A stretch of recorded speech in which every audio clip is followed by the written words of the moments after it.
Dan untuk mendengarkan langsung apa sebenarnya yang menimpa Ibu Valencia hingga dituntut 1 tahun penjara atas kasus KDRT psikis. Sudah bersama saya lewat sambungan Zoom Ibu Valencia.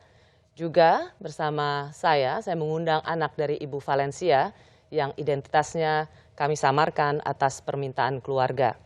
Juga ada pengacara Ibu Valencia, Bapak Iwan Kurniawan. Selamat malam Ibu Valencia. Pak Iwan Kurniawan dan putri dari Ibu Valencia. Selamat malam, Bu.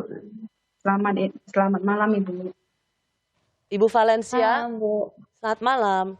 Ibu Valencia, terima kasih. Saya rasa ini adalah wawancara pertama Anda pada media televisi ya, Bu ya? Ya, benar, Ibu. Terima kasih Anda menyediakan waktu untuk Rosi malam hari ini.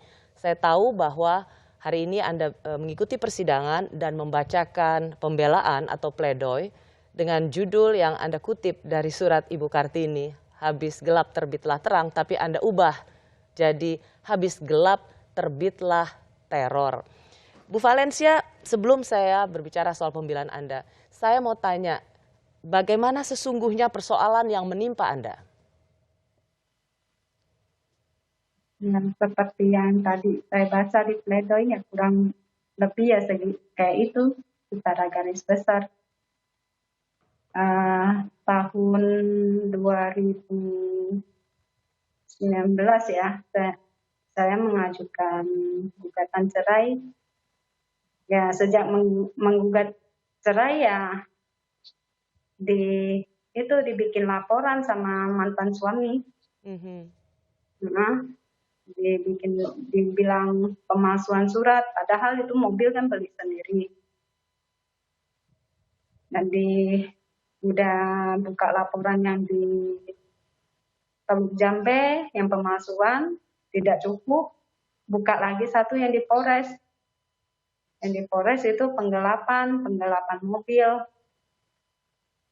Terus putusan cerai keluar, diintimidasi sama pengacaranya. Diintimidasi, ditanyain, katanya mau dikasih berapa. Maksudnya ya, dikasih berapa, Pak, Bu? Ya mungkin harta gonok ini, Bu. Oh, untuk sang suami? Nah, katanya mau minta 50, itu dia ngomong gitu. Saya jawabnya kalau mau minta gitu ya lewat pengadilan aja, digugat aja, nggak apa kok. Tapi dia nggak setuju.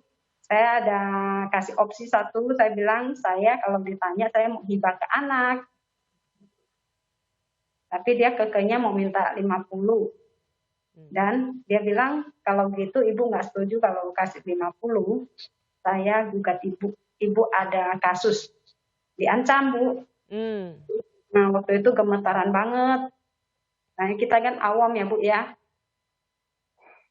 Terus udah itu beberapa bulan kemudian keluarlah laporan dari PPA yang Polda KDRT. Saya juga kaget, kok bisa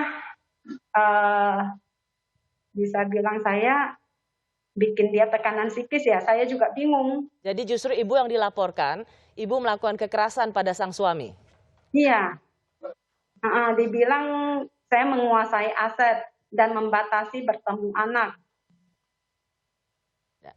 Bu Valencia, agar penonton bisa memahami apa yang menjadi pembicaraan kita, saya mencoba merunutkan, tolong Ibu koreksi jika ada yang kurang dari apa yang saya katakan.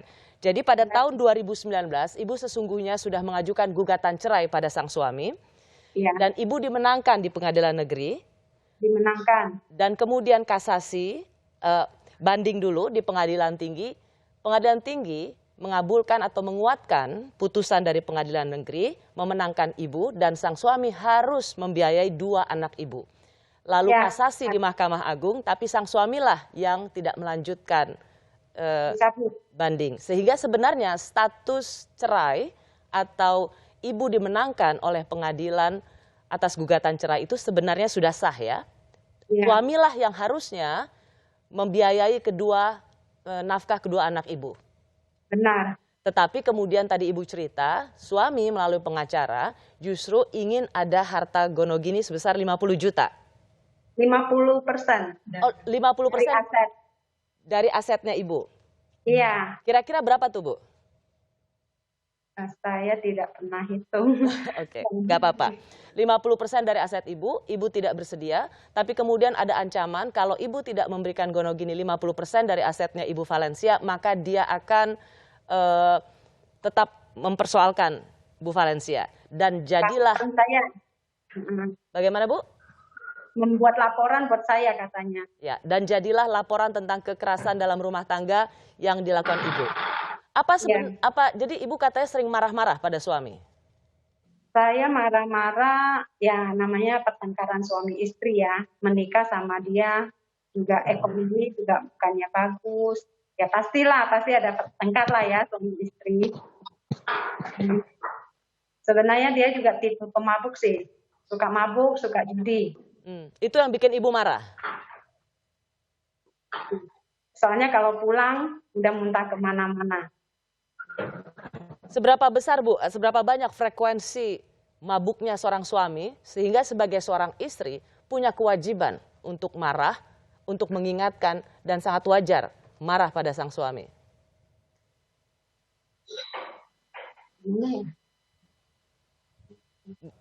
Ini soalnya dia kalau pagi juga minum, siang juga minum. Kalau malam, apalagi kalau ada temannya. Lebih parah lagi, sampai subuh dia bisa minumnya. Oh, dari pagi udah minum minuman? Udah mabuk? Itu kalau minum, kalau pagi dia biasa minumnya ya segelas-segelas lah. Tapi kalau ada teman, minumnya sampai mabuk, nggak tahu orang. Nah, Bu, bagaimana ia bisa mendapatkan bukti bahwa Ibu marah-marah? Benar katanya direkam ya, Bu? Sehingga itu menjadi dasar atau bukti sang suami bahwa Ibu melakukan kekerasan psikis pada sang suami. Bulan Februari dia meninggalkan rumah. Dan waktu itu kan toko acak-acakan, masih direnovasi. Dan saat itu ada pertengkaran sih ya. Pertengkaran, dia meninggalkan rumah. Terus karena galau, labil lah, saya telepon. Nah, mungkin saya ngoceh-ngoceh gitu, dia matiin telepon saya. Nah itu ya saya voice note ke dia. Voice note saya marah, kadang ya namanya istri ya, kadang marah, mulut marah, sebenarnya hati sih pengennya bang gitu. Ya nggak taunya voice note saya itu yang dijadiin alat bukti. Sebagai alat bukti pada polisi, dipakai oleh jaksa sebagai dasar perlakuan kekerasan secara psikis Ibu ke suami. Ibu boleh ceritakan pada kami sebenarnya apa yang ada di voice note itu? Voice note-nya ya, saya juga tidak pernah mendengar. Dari pihak kejaksaan di sana pengadilan tidak pernah membuka, cuman kasih baca hasil translate. Dan translate-nya itu juga dipenggal-penggal. Dan bahasanya tidak seperti itu. Oh, oke. Sebentar, saya ingin memperjelas ini.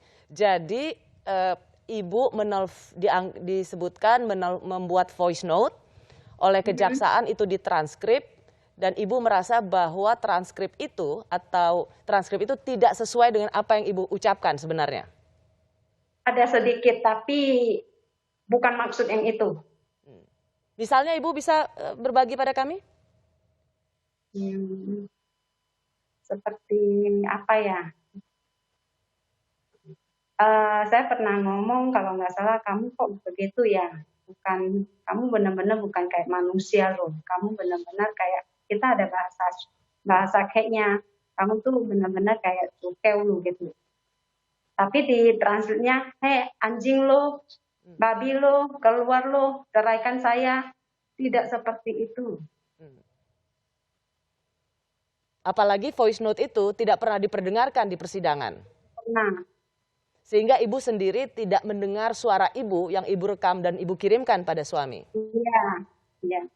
Apakah Ibu pernah protes soal itu di persidangan? Tidak pernah. Terakhir ini aja.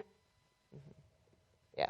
Baik, Ibu Valencia, saya masih akan kembali untuk mendengarkan pengalaman Anda saat lagi Dan seusai jeda, saya akan kembali dengan putri dari Ibu Valencia. Apa kesaksiannya? Saya kembali saat lagi.